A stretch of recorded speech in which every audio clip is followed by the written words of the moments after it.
Hi viewers, welcome to filmy looks. నేను మీ Chandu. So మొత్తం మీద 70వ అండ్ నేషనల్ అవార్డ్ అండ్ జరగడం అయితే జరిగింది. మీ అందరికీ తెలిసి అనౌన్స్ చేశారు. అండ్ జానీ మాస్టర్ కూడా అండ్ అవార్డు అయితే రావటం జరిగింది. అండ్ ఇప్పుడే ఇక్కడ ఒక చిన్న ఈవెంట్ జరిగింది. ఇక్కడ ఒక ఎమోషనల్ కూడా జరిగిందనమాట. అండ్ జానీ మాస్టర్ గారు వాళ్ళ వైఫ్ సుమలత గారు నాతో ఉన్నారు. ఆవిడతో మాట్లాడతాం. Small chit chat. Hello Sumalatha గారు, నమస్తే అండి. నమస్తే. ఎలా ఉన్నారు? బాగున్నానండి. సో ఫస్ట్ ఆఫ్ ఆల్ ఏంటి అంటే so first time Johnny master గారికి అంతకుముందు కూడా చాలా అవార్డ్స్ అయితే వచ్చాయి. అండ్ ఫస్ట్ టైం ఒక నేషనల్ అవార్డ్ రావటం, అందులోనూ ధనుష్ గారు సినిమాకి. సో ఏంటి, ఎలా ఫీల్ అవుతున్నారు మీరు ఏంటి? కోర్స్ అసలు ఆనందానికి మాటలు లేవు. ఫస్ట్ రాగానే నాకు కాల్ చేశారు వచ్చిందని. ఇంకా అసలు నో వర్డ్స్. ఫస్ట్ కలుద్దాం అని చెప్పాను కానీ ఆ రోజు ఆల్రెడీ రిహార్సల్‌లో ఉన్నారు. సెలబ్రేషన్స్ స్టార్ట్ అయిపోయాయి. లేట్ నైట్ 11కో, 12కో కలిసాను. సో, చాలా హ్యాపీగా అనిపించింది. ఓకే.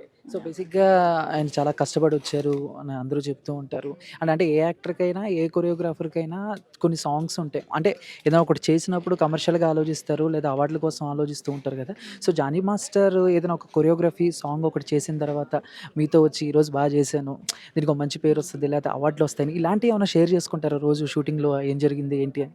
డెఫినెట్‌గా అండి. ఆయన అవార్డ్స్ కోసమో లేకపోతే ఈ సాంగ్ ఇలా రావాలి, అలా రావాలి అని ఉండదు. ఫస్ట్ ఆడియన్స్‌కి నచ్చాలి. అంటే మాస్ అక్కడి నుండే ఆలోచిస్తారు. అంటే గ్రౌండ్ లెవెల్‌లో అంటే ఇది ప్రతి ఒక్కరికి రీచ్ అవ్వాలి. జనాలు ఎలా విజిల్ కొట్టాలి థియేటర్‌లో అది చూస్తారు తప్ప దీనికి అవార్డ్ వస్తదా రాదా అనేది టార్గెట్ ఉండదు. సాంగ్ ఏం అడుగుతుంది? మనం ఏమి ఇస్తున్నాం? ఆడియన్స్ దీన్ని యాక్సెప్ట్ చేస్తారా? చేయరా? సో వాళ్ళలో నుండి తీసుకొని కంపోజింగ్ చేస్తారు. ఓకే. అంటే చాలా సాంగ్స్ చేశారు. చాలా డిఫరెంట్‌గా చేశారు. చాలా స్టార్ హీరోస్‌తో వర్క్ చేశారు. బట్ మీరెప్పుడైనా ఆయన వర్క్ చేసిన స్టార్ హీరోస్‌తో ఒక సాంగ్స్ చూసి, సో ఈ సినిమాకి వస్తుంది నేషనల్ అవార్డు అని ఏమైనా మిస్ అయినయి ఉన్నాయా? ఎందుకంటే 'బుట్టబొమ్మ' గాని, లేకపోతే 'శ్రీవల్లి' గాని చాలా హిట్ సాంగ్స్ ఉన్నాయి. వాటిలకి వస్తుందనుకున్నాము. బట్ ఎక్కడో డిసప్పాయింట్ అయింది. సో చివరికైతే తిరిగొచ్చింది. మీకు అలాంటి ఎక్స్‌పెక్టేషన్స్ ఏమైనా ఉన్నాయా? ఇంతకు ముందు ఒక సాంగ్ చేసినప్పుడు దీనికొస్తుంది ఇలాగా? అస్సలు లేవండి. అదే చెప్పాను గదా! ఏ సాంగ్ చేసినా ది బెస్ట్ అని ఆ సాంగ్ వరకే ఉంటుంది. యాక్చువల్‌గా ఇప్పుడు మీరన్నారు గదా! సాంగ్ 'శ్రీవల్లి' సాంగ్ అది మూమెంట్ చాలా హిట్ అయింది. హ్మ్. అంటే 'బుట్టబొమ్మ.' ఆడియన్స్‌కి ఏం కావాలి? ఇదైతే ఆడియన్స్ చేయగలరు. ఈజీగా చేయగలరు. ఇప్పుడు ఒకప్పుడంటే హెవీ మూమెంట్స్ ఉండేవి. ఇప్పుడు అలా గాదు. ఇప్పుడు లైట్ మూమెంట్ చేసినా రీల్స్‌లో బాగా ట్రెండ్ అయిపోతుంది. సో, దాన్ని పట్టుకొని హీరోకి తగ్గ స్టైల్ ఏదైతే ఇది బావుంటది. ఇప్పుడు 'అల్లు అర్జున్' సార్‌కైతే ఇది బావుంటుంది. 'ధనుష్' సార్‌కైతే ఇది బావుంటుంది. సో, వాళ్ళు హీరోస్ కూడా వాళ్ళు కూడా అడుగుతారు మాకిలా కావాలి అనని. సో, దానికి తగ్గట్టు మాస్టర్ కంపోజ్ చేస్తారు తప్ప అంటే మేమెప్పుడు అలా అనుకోలేదు. దీనికొస్తది దానికి అలా ఏం లేదు. ఏదైనా అవార్డ్ రావడానికే అనుకుంటారు కానీ అంటే దాన్ని మైండ్‌లో పెట్టుకొని అయితే చేయరు. ఆడియన్స్‌కి నచ్చాలి ఫస్ట్. ఆడియన్స్ విజిల్ రావాలి అంతే. ఓకే.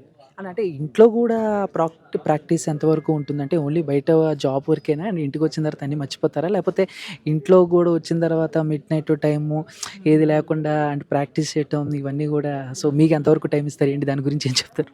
లేదండి. రిహార్సల్ అంటే రిహార్సల్‌లోనే ఉంటుంది. ఇంట్లో డాన్స్ చేయడం, రిహార్సల్స్ చేయడం, బయట వాళ్ళని అంటే మన ఫ్రెండ్స్ అయినా ఇంటి వరకు రానివ్వరు. ఎప్పుడు అది బయటే. ఇంటికొచ్చారనంటే పిల్లలు, భార్య అంతే.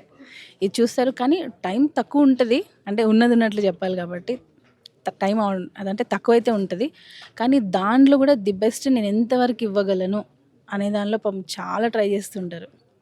అంటే ఇవ్వడానికే ట్రై చేస్తారు. వీలైనప్పుడు ఎంత ఒక half an hour, 1 hour time దొరికినా లేదా మూవీకెళ్ళిపోవడం, ఇంటికొచ్చేయడం అలా. అంటే ఉన్నంతలో ది బెస్ట్ టైం ఇవ్వడానికే ట్రై చేస్తారు. ఓకే. అండ్ ఇప్పుడు స్టేజ్ మీద ఇందాకడ కూడా మాట్లాడుతూ ఆయన చాలా ఎమోషనల్ అయ్యారు.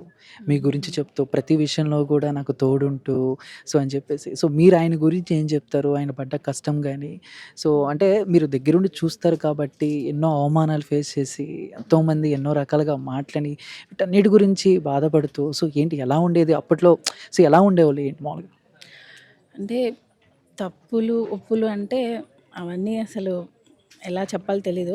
అంటే మిస్టేక్స్ అనేవి అందరూ చేస్తుంటారు. కొంతమంది వాటిల్ని ఓవర్‌కమ్ చేస్తారు. కొంతమంది దాన్ని వదిలేస్తారు.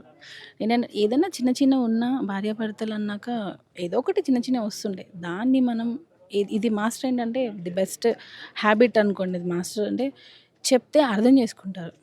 ఓకే. ఇది ఇలా అయిందా? ఓకే. తను ఎందుకు చెప్పింది? నా మంచికే కదా! ఇప్పుడు ఎవరైనా భార్యాభర్తలంటే భార్య అనేది ఎప్పుడు భర్తకి ఒక సపోర్ట్‌గానే ఉంటది. ది బెస్ట్ సలహానే ఇస్తది. ఎప్పుడు చెడు కోరుకోదు. సో, అదొకటి బాగా తను గమనించారు, అబ్జర్వ్ చేశారు. నమ్ముతారనమాట. నాకెప్పుడు చెడు కోరుకోదు. తను నాకు ఎప్పుడు సపోర్ట్ చేసినా, ఎనీ సిచ్యువేషన్ ఏది చేసినా కూడా నాకు కరెక్ట్ అయితేనే చెప్తుంది. సో ఏదైనా తప్పు ఒకవేళ ఇన్ కేస్ ఏదైనా ఇది రాంగ్ ఏమైనా జరుగుతుందేమో అని గైడ్ చేస్తే కూడా తను వెంటనే రియలైజ్ అయ్యి దాన్ని యాక్సెప్ట్ చేస్తారు. అది తన దగ్గర చాలా మంచి హ్యాబిట్. అని అంటే కెరీర్ పీక్స్‌లో ఉన్నప్పుడు ఆయన పాలిటిక్స్‌లోకి వెళ్ళటం గూడా కొంతమందికి సరే ఎందుకు అప్పుడే అన్నట్టు మాట్లాడారు. యాస్ ఎ వైఫ్‌గా మీరెలా రియాక్ట్ అయ్యారు? మీకు చెప్పినప్పుడు మనకెందుకు ఇదన్నీ అనుకున్నారా? లేదు కళ్యాణ్ గారు ఫస్ట్ నుంచి జానీ మాస్టర్ గారికి సపోర్ట్ చేస్తున్నారు కాబట్టి వెళ్తే బావుంటదని అన్నారు. అండ్ కళ్యాణ్ గారి టాపిక్ వచ్చింది కాబట్టి ఇంకోటేంటంటే బయట చిన్న చిన్న కామెంట్స్ కూడా అండ్ కళ్యాణ్ గారి వల్లే ఆయనకి నేషనల్ అవార్డ్ వచ్చింది. ఆయనే ఇప్పిచ్చారు అన్నట్టు కూడా కొన్ని ట్రోల్స్ కానీ, మీమ్స్ కానీ జరుగుతున్నాయి. సో మీరెలా తీసుకుంటారు వీటిని? అసలు ఇంకా లేట్ అయిందండి. ఎప్పుడైతే పవన్ కళ్యాణ్ సార్ వెళ్ళారో అప్పుడే వెళ్ళిపోవాల్సింది. చాలా లేట్, ఇంకా లేట్. నాకు తెలిసి ఇది ఇంకా లేట్. మాస్టర్ ఇలాంటి డెసిషన్ తీసుకున్న తర్వాత ఫస్ట్ నేను ఎంకరేజ్ చేశాను. ఫస్ట్ తీసుకున్న డెసిషన్ కరెక్ట్. మనం ఉండాల్సిన దగ్గరే ఉన్నాము. మనం ఎప్పుడూ న్యాయానికి సపోర్ట్ చేస్తాం. పవన్ కళ్యాణ్ సార్ ఎప్పుడూ అన్యాయానికి సపోర్ట్ చేయరు. అదైతే నాకు 100% ఫర్ ష్యూర్. సో అందుకే నేను ఎప్పుడు వెళ్తానంటే కూడా నేను నో చెప్పలేదు. ఎంకరేజ్ చేశాను తప్ప ఎప్పుడు డిస్కస్ చేయలేదు. మనకెందుకు అని కూడా నేను ఒక మాట కూడా అనలేదు. ఇంకొకటి ఏదో అడిగారు కదా, నేషనల్ అవార్డు సార్ ఇప్పించాను. ఫస్ట్ పవన్ సార్ది ఫస్ట్ ఆ క్యారెక్టర్ కాదు. ఇది రికమెండ్ చేసి అవార్డ్స్ ఇచ్చే క్యారెక్టర్ అసలు కాదు. ఏదున్నా హార్డ్ వర్క్తో వస్తేనే ఆయన తీసుకుంటారు. ఆయన కూడా పేషెన్స్తో ఉండాలి. మనం ఏదున్నా పేషెన్స్తో ఉండాలి అని చెప్తారు. సో ఆ పేషెన్స్ ఆయన అప్పటి నుంచి ఈరోజు ఉన్నారు కాబట్టి ఈరోజు సీఎం అయ్యారు, డెప్యూటీ సీఎం అయ్యారు. One final question. సో ఆయనకి నేషనల్ అవార్డ్ వచ్చింది. సో మీ తరపు నుంచి ఆయనకి ఏమన్నా మర్చిపోలేని ఒక గిఫ్ట్ గాని, లేకపోతే ఏమన్నా మేము ఎక్స్‌పెక్ట్ చేయొచ్చా? మీరు ఇస్తున్నారా ఏమన్నా పర్సనల్‌గా? ఏంటి దాని గురించి ఏం చెప్తారేంటి? మాస్టర్ ఇస్తున్నారు నాకు సర్ప్రైజ్. నాకు చెప్పారు వచ్చినందుకు నేనే సర్ప్రైజ్ ఇస్తానన్నా. నేనే వెయిట్ చేస్తున్నా దానికోసం. Thank you ma'am. Thank you so much. Thank you.